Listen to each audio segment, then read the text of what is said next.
खुद भी शांत हो गए। माँ यशोदा ने जैसे ही बालक को देखा, दुष्ट राक्षस का शरीर पड़ा है, उसके ऊपर बालक खेलता हुआ दिखे। माँ यशोदा ने बालक को उठाया और नंद बाबा से बात करके कहने लगी कि ये बेटा जब से हुआ है ये मरे हुए पे खेलता दिखता है, आखिर बात क्या है? कुछ गिरे चक्कर है, कोई हवन शांति कराओ, कोई राहु केतु, कोई शनि का प्रकोप तो नहीं है? तो गर्गाचार्य ऋषि को बुलाया।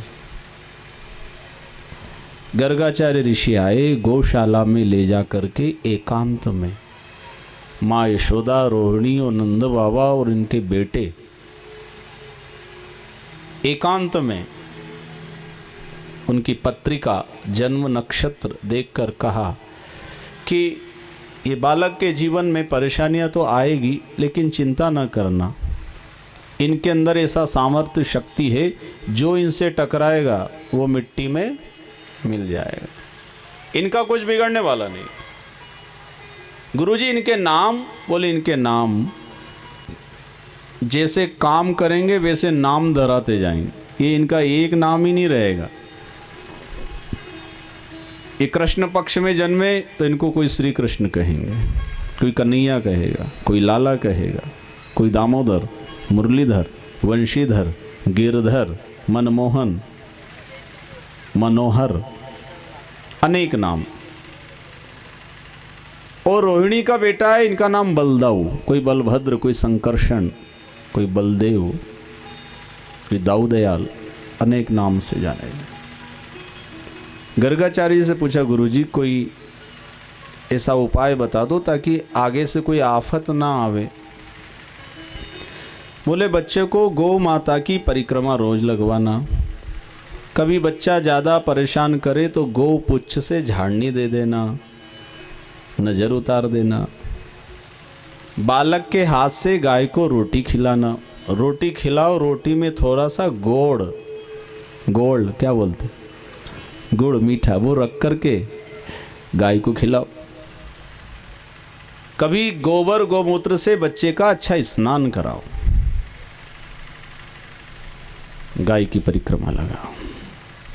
तो जो भी पूर्व जन्म के अगर कोई कर्म है जिससे बालक बीमार होता हो, दुखी होता हो, मंदबुद्धि का है, कोई दुर्घटना होने वाली हो, तो गौ माता की सेवा से, दर्शन से सारे प्रकोप दूर हो जाएंगे। और बच्चे को हमेशा गाय का दूध ही पिलाना।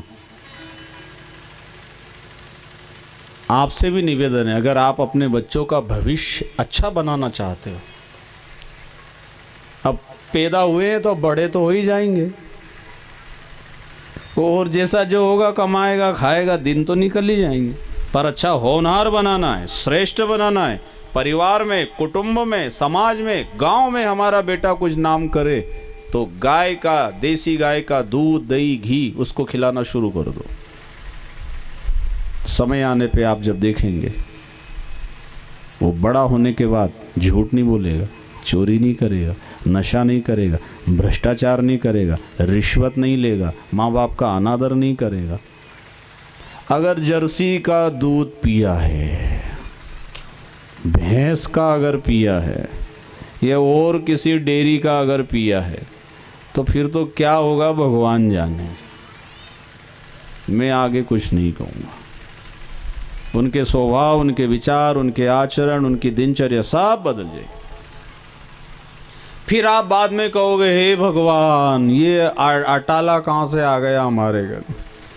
भगवान कहेगा, मैंने तो अच्छे ही भेजा, तुमने खान पान खिलाने में ध्यान नहीं दिया, उसका ये परिणाम है सर। अब आज कई बच्चे बहुत जिद्दी होते हैं सर, कई लड़ाकू हैं, कोई कोई तो आतंकवादी की तरह घर में व्यवहार कर रहा है। यहाँ तो नहीं है ना कोई ऐसे?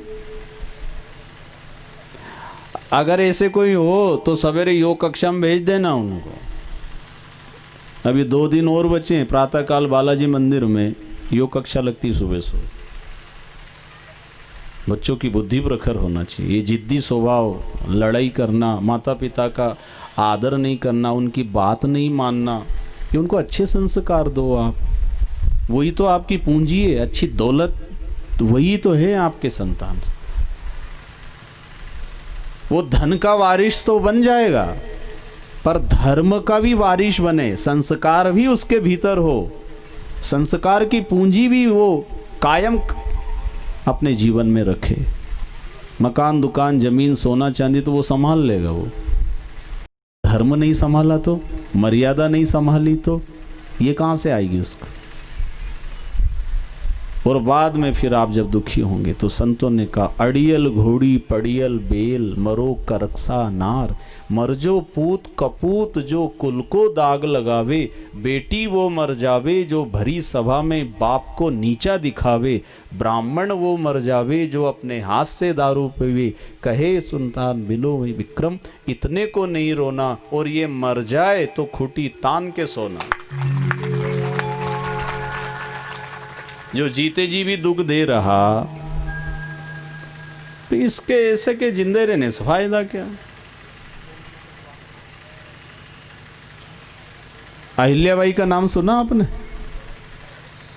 रानी थी वो, एक ही बेटा था उनका, लेकिन जब उसके संस्कार और सोबत ठीक ना थी, बुरी सोबत में रहने लगा, बुरे कर्म करने लगा, तो एक ही बेटा था, फिर भी उन्होंने कहा ऐसे बेटे के जिंदे रहने से तो ये मेरा नाम बदनाम करेगा, धन बर्बाद करेगा, ऐसे कुपुत्र को तो मार डालना चाहिए।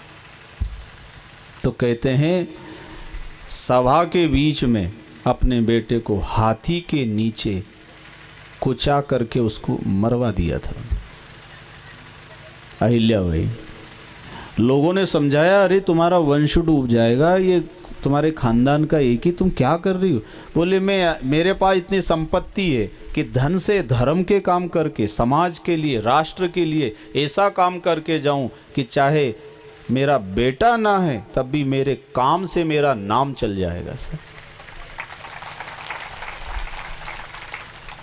काम ऐसा करो सर, नाम चले सर। बेटा बेटी से ही कोई वंश चलेगा या हमारा नाम चलेगा? अच्छा, मीराबाई के कहाँ बेटा बेटी थे, नाम तो अभी भी चल रहा है उनका और चलता रहेगा, कोई भूल सकते उनको? अरे हमारे पूर्वजों के नाम हम भूल जाएंगे शायद, 2-4 पीढ़ी के बाद उनके नाम हमको याद नहीं होंगे, लेकिन मीराबाई को कोई नहीं भूल सकता। ध्रुव जी को, प्रहलाद जी को, तुकाराम जी को, ज्ञानेश्वर जी को, ये कोई भूल सकते कभी इनको? इन्होंने काम ऐसा किया साहब, सदा इनका नाम संकीर्तन किया जाता है, इसलिए उनका नाम उच्चारण किया जाता है। सवेरे जब प्रभात फेरी में जाते तो क्या बोलते? ज्ञानोवा,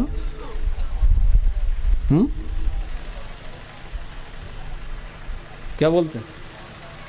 ज्ञानोवा तुकाराम, ज्ञानोवा तुकाराम, ज्ञानोवा ज्ञानोबा माऊली तुकाराम, ज्ञानोबा माऊली तुकाराम। मतलब विचार करो आप, क्यों उनका नाम लिया जाता? उन्होंने ऐसे काम किए साहब,